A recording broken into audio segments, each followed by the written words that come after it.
Yes start. Delhi के जंतर मंतर पर NEET परीक्षा में हुई गड़बड़ी के मुद्दे पर शुरू हुआ आंदोलन सोमवार को जिस रूप में पहुंच गया, उससे बचने के लिए अगर सिर्फ बातचीत का रास्ता अख्तियार किया गया होता तो शायद यह नौबत नहीं आती। दरअसल काकरोच जनता पार्टी ने सरकार से 3 मुख्य मांगों के साथ चलो संसद का आह्वान किया था।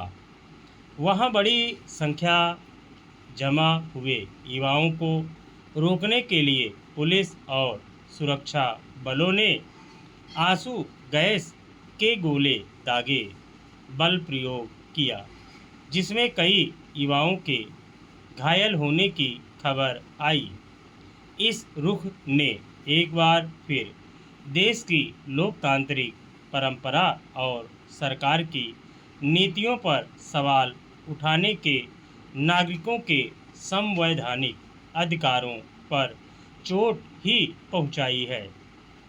संभव है कि इस तरह की सख्ती के जरिए आंदोलनकारियों की आवाज़ को फिलहाल शांत कर दिया जाए, लेकिन क्या इससे वे सवाल खत्म हो जाएंगे जिन्हें लेकर युवाओं के सामने सड़क पर उतरने की नौबत आई?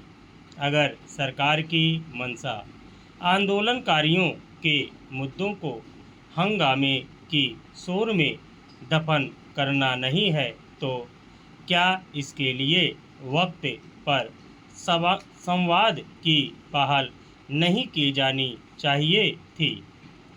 इससे पहले शनिवार को इसी मुद्दे पर भूख हड़ताल कर रहे पर्यावरण कार्यकर्ता सोनम वांगचुक को जंतर मंतर से पुलिस जिस तरीके से उठा कर ले गई थी, उस पर भी सवाल उठे थे, मगर उसके बाद भी सरकार ने अपनी ओर से आंदोलनकारी युवाओं की मांगों पर विचार करना या उन पर बातचीत करना जरूरी नहीं समझा।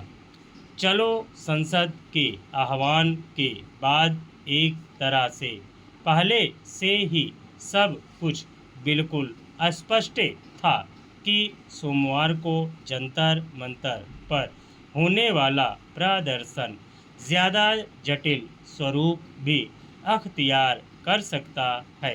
सरकार ने उन्हें रोकने के लिए जिस शिद्दत से पुलिस बल को खुला छोड़ दिया, जो निर्देश दिए, क्या उतनी ही संजीदगी से आंदोलनकारी युवाओं से बातचीत के जरिए मसले का हल निकालने की कोशिश नहीं की जा सकती थी?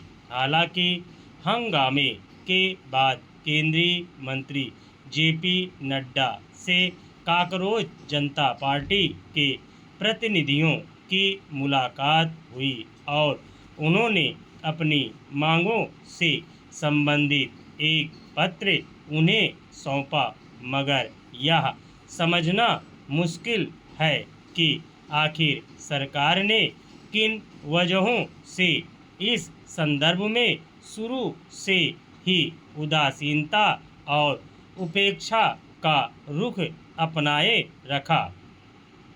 गौरतलब है कि आंदोलनकारियों की ओर से मुख्य रूप से 3 मांग की जा रही है।